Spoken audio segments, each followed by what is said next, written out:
When Rock Island Armory says compact, they mean compact. But man, is this thing full of power. You know, Rock Island Armory's been around for over 100 years in a different form. It was a firearms ammunition supply place there in the Philippines. And after World War II, the Towson family, which is the current owners of Rock Island Armory, bought the company and began to produce firearms. Now, one of the things about the Rock Island Armory is that the price is right. And for some guys, that's a big attraction. For others, it makes them very leery. And that was really me for a while. I remember my good buddy Skinny Medic a few years ago bought one of these. It was the original 1911 with the wood grips, very plain. And I did a review on it. In fact, I'll have the link down below. It was just a great shooting gun. And really to my surprise. And then we shot a 1911 full-size government. Same thing, very good, functioned well, shot well. Over the years, Rock Island Armory has definitely upped the ante. They've changed the game and they've really upgraded their pistols. And they've been in the US now for over 30 years. In fact, they're celebrating their 30th anniversary right now. And if you haven't seen it already, I did an interview at the NRA annual meeting 2015 with Martin Towson, the current CEO. Man, the guy is just full of life, and you know, you can't help but like him. And I've known Martin for a few years now, and he is a fantastic guy. Always innovating, always coming up with great ideas. But Rock Island Armory has also begun to open up a manufacturing facility right in Nevada. And so they're going to be making the 1911s right there in the U.S. But first thing we're going to do is get started. Before we get all into the details, we're going to look at the, make sure the gun is unloaded, and it is. It is a 1911 style. It is the officer's model size. Now this is the M1911A1 CS. You will notice that if you ever go to the Rock Island Armory website or the Armscor website, the different models for the 1911 are the FS, which is for the full size, and then the MS, which is the medium size, which is more of your commander size, and then the CS, which is your compact size. Those are the three designations, and of course Colt started all three of those. But one of the things to note about Rock Island Armory is they produce more 1911s than anyone else in the world.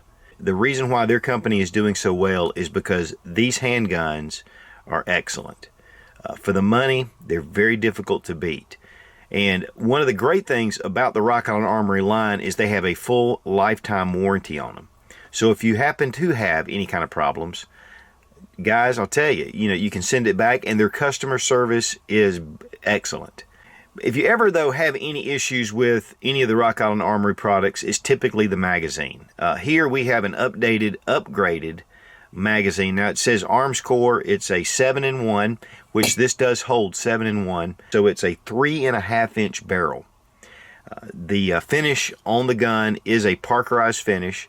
And one of the things that's really great about the new models is they've removed the big Rock Island Armory right here on the side of the slide, and they've moved it right back here to a little laser etching, which really makes this gun look a lot better in my opinion.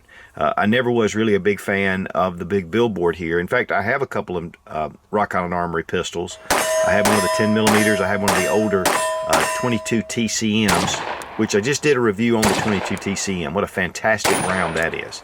It just, again, speaks of Rock Island Armory's pursuing just improving the firearms, improving calibers, bringing out new designs.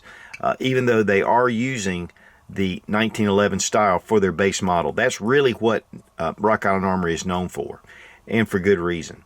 Now, on this pistol, we're going to look at some of the different features. And one of the big things you're going to notice right away is the VZ grips, or the G10 grips. These are made by VZ, by the way. You see the beaver tail. It's a really nice full beaver tail with the memory notch.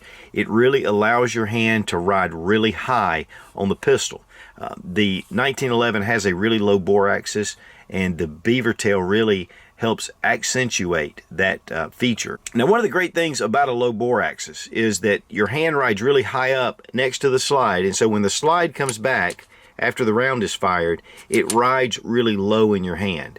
If the slide is higher, there's going to be more mass here, and when it comes up, it's going to tend to flip just a little bit more. You'll see here it has ambidextrous safeties. They are extended. It has a commander hammer, which fits really nice into the beaver tail. Has one of the skeletonized triggers, and it does have a trigger stop adjustment screw right here to get a really good trigger, and we're going to look at that in just a minute. Standard slide stop, standard mag release. Mag release is very positive. The magazine goes in very well, and of course it pops out really well, as you can see. No binding, and of course there are a lot of other aftermarket magazines that will go in the 1911, even the officer's model. This is a 7-in-1 magazine, like I've stated. It is a really nice blue finish on it, but one of the things about this pistol is it only comes with one magazine, which I'd really like to see a couple. Of course, you have 45 ACP on one side and then Armscor on the other, but you do have Italy, and that usually means that this is a Metgar mag, which makes about 75% of all the mags for all the pistols of most of your major brands. And it does have a nice little polymer base plate, which really mates well with the pistol. Once it's inserted, as you can see, it has a really nice look to it. Doesn't have a steel lip that comes out. Just very well done. Everything is very smooth, and all the features on this gun, very smooth and really ready for concealed carry. The finish on the outside of the pistol is extremely well done. The parkerization is very smooth. It's not too rough. And over time, also, it will wear to make it look even better. Oil soaks into it. It really makes it nice. Parkerization was developed during World War II to protect from saltwater environments and for corrosion and rust and things like that. So the parkerization has been around for a long time, and it's held up very well. Serrations are well done, typical 1911 style. Bringing the action back is very easy to do. It's not excessive, which makes it really nice. The sights themselves are excellent. I mean, you have a 2-dot adjustable, fully adjustable sight on the back, and then you have a nice fiber optic sight on the front, and this really makes this glow during the daylight. It has a flat metal mainspring housing, and it has a nice beveled magwell. This makes it really easy to be able to get those magazines into that magwell. It just funnels them in. This is really a nice feature, and really it doesn't detract from the size of the gun. It does give you a little more right here in the meat of your hand, but it doesn't stick too far out. Sometimes magwells can stick out a little bit too much. It does feature torque screws right here for your grips. These are torque screws with bushings. One thing also to note is that it does have a crowned barrel, which makes that really nice. If you have any dings or nicks or anything, they're going to occur on the outside of the barrel instead of into the rifling, which really helps this and continues the accuracy on this pistol. The front of the slide has been beveled, and you'll notice that it is a bushingless design, very similar to the officer's model. The barrel does flare out and mates very well to the slide. Now, one of the things here, if you'll notice, there's no barrel bushing. The barrel bushing is what really holds your barrel in place in relation to your slide, and this allows for the accuracy to be better. A tighter fitting bushing will give you better accuracy typically. Now, obviously, you see this is a bushingless 1911 design, but the barrel comes out and bails out and then meets with the slide. And obviously they've done this right, because the accuracy is very well done. I had an officer's model years ago, Colt officer's model, and it would keyhole. It just never seemed to get it right. And that was one of the things about this pistol that I really like. It seems to really give you good accuracy at whatever distance. Now, obviously, you get out to long range distances, you're going to start to lose it because of your sight radius more than anything. But with this setup and these sights, I think you're going to find this is going to be a very accurate pistol.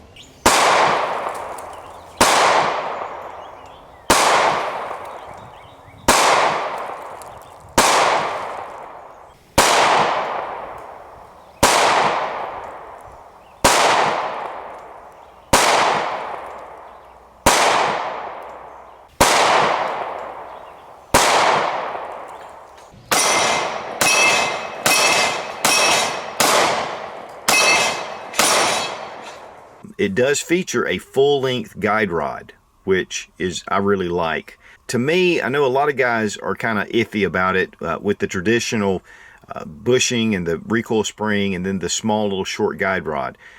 To me, the smaller guide rod will allow a little more binding with the recoil spring, but a full length guide rod allows that recoil spring to ride and compress a little more smoothly. And I feel like that does translate into some smoother action, which will translate into less felt recoil. Now the G10 grips do have a finger groove right here. It makes it really nice to put that thumb right in that groove.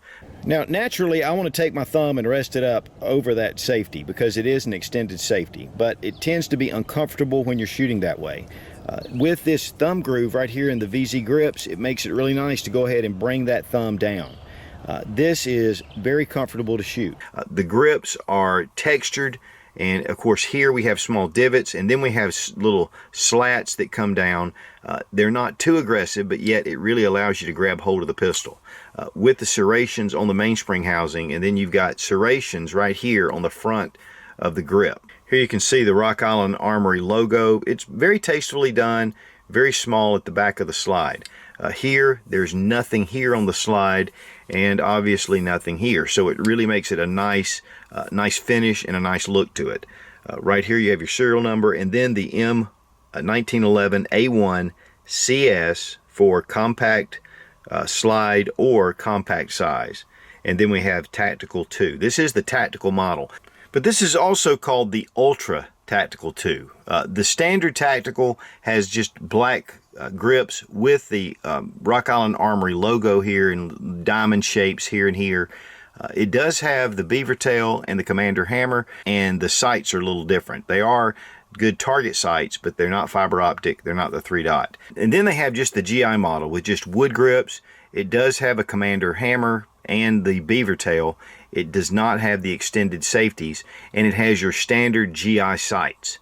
So this is really a great upgrade. And when you get up to the upgrades, the price just runs up incrementally from your standard GI to your regular tactical to your ultra tactical 2. And this is, to me, it's well worth the extra effort because of the parts. I mean, really, if you're going to put aftermarket parts on this gun, you might as well go ahead and get the Ultra 2. The ejection port has been extended, and this allows for reliable feeding.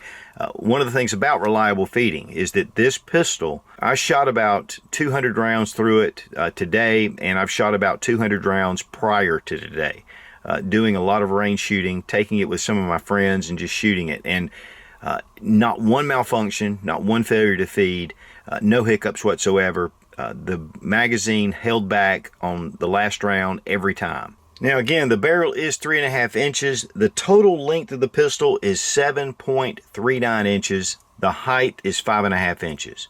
Again, it's really in line with the officer's model. So it's a really compact size. One of the things though is it weighs 35 ounces. It's an all steel frame, so it's going to be pretty weighty as far as for concealed carry, but the size is right. And especially if you're going to wear this on a belt, that's a great way to carry this with a coat or something over it.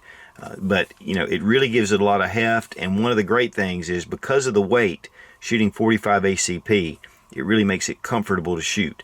They do make a 9mm version in this as well, which is very popular.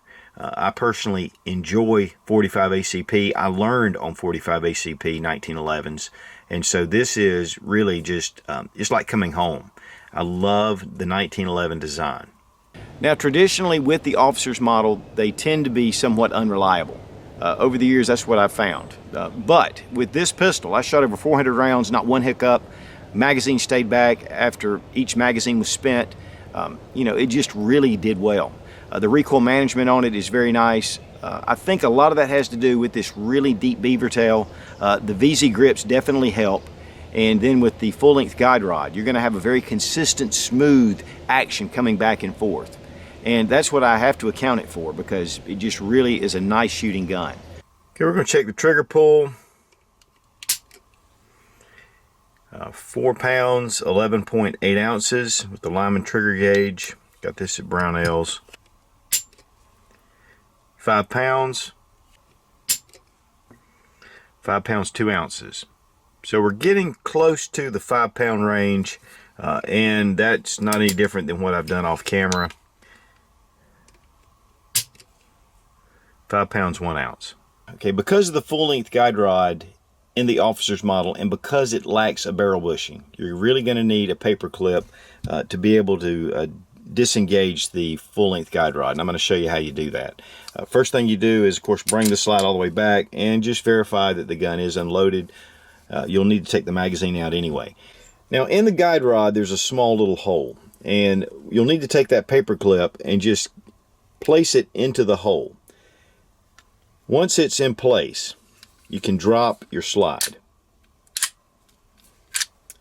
Now that disengages the recoil spring, so your slide should easily move back and forth. You're going to find this little notch, and this is typical for your 1911. Push out your slide stop, and it'll come right out. And then just go ahead and bring your slide forward and off the frame. Now we're just going to bring the recoil spring out like this, and you can see that it is captured right here, and this will actually give you another look at that small little hole. Of course, this little cover is going to place itself right here next to this paper clip to keep it from coming out. Now take your barrel link and just place it forward and then push your barrel straight out. Now here you can see the bevel of the barrel. And this does mate up to the slide. It's a really good fit, and it really allows for good accuracy. The interior of the slide is very well done, very few tooling marks. I know in some of the early versions they had a little bit more of a rougher finish, but Rock Island Armory has come a long way at really finely finishing their pistols. Same thing with their frame, very well executed. It is the 70 series style, which I personally like. It gives it a much better trigger pull. When you get into all the things that are going on with the 80 series and the hammer block, it does interfere with a really smooth trigger. Now with the barrel, it has a really nice polish to it, and then if you'll notice, the feed ramp is extremely polished. I mean, that is almost a mirror finish on that. That's going to really allow for very positive feeding and nothing to get hung up. And here we have the pistol field stripped. Reassembly is just in reverse order. Take your barrel link, place it down on your barrel, right through the front of the slide. This gun has not been cleaned since it's been shot, so it is going to have a little bit of residue here and there. We'll take our guide rod and recoil spring, get it into place. Now watch your barrel link, because that's where you're going to put your slide stop, through that little link.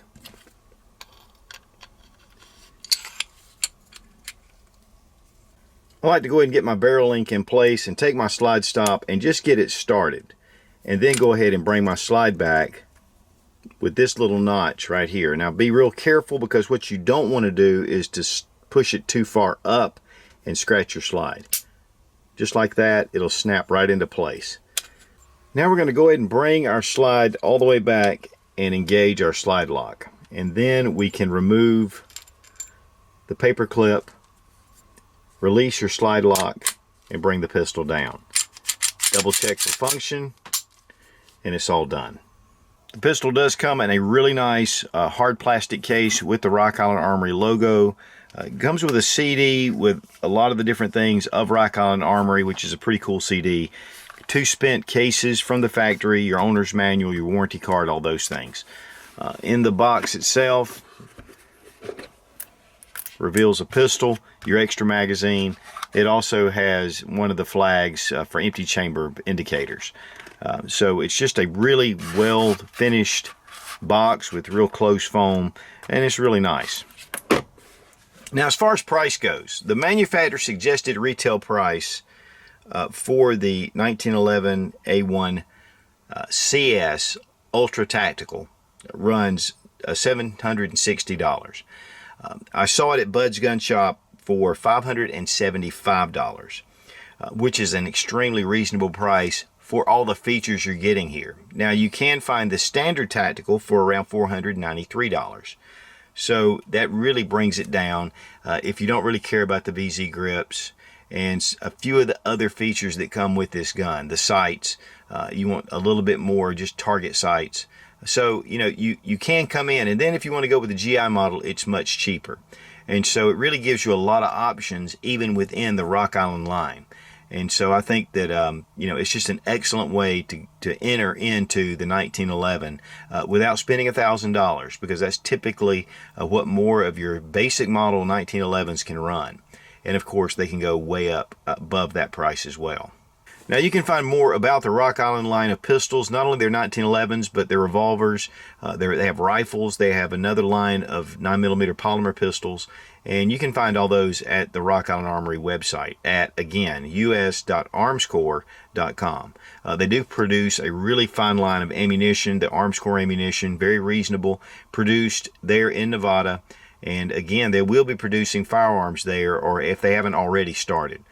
One of the things about the 1911, and one of the things that Martin specifically is on a mission to accomplish, is to provide 1911s that are good quality, reliable handguns just for your average guy, for your average gun owner.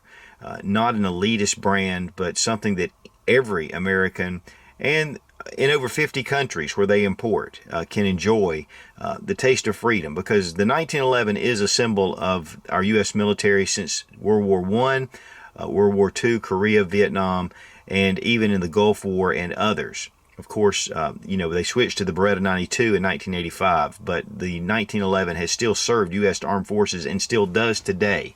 And so the 1911 is an American icon. And even though this is made in the Philippines was a big ally for us during World War II and took a lot of the action of the Japanese occupation and a lot of other things during that time. And so it has a rich heritage, and I just think 1911s are excellent anyway, and it's just a great way to be able to afford one. The Rock Island Armory CS Tactical, thumbs way up. Be strong, be of good courage. God bless America. Long live the Republic.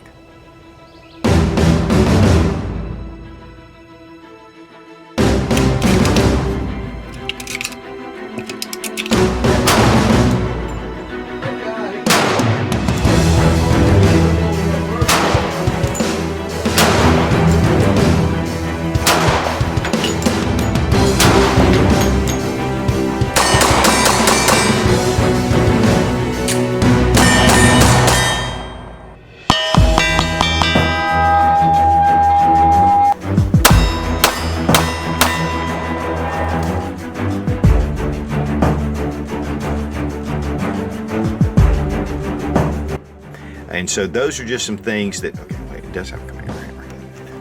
It has a nice aluminum, I don't think that's aluminum, with it up here on that extended mag release. I mean, okay, on your safeties and, some, I don't know, let's see what else is that. Okay, I always say that. And people go, "You're too positive, Suits." Well, I like guns, for crying out loud.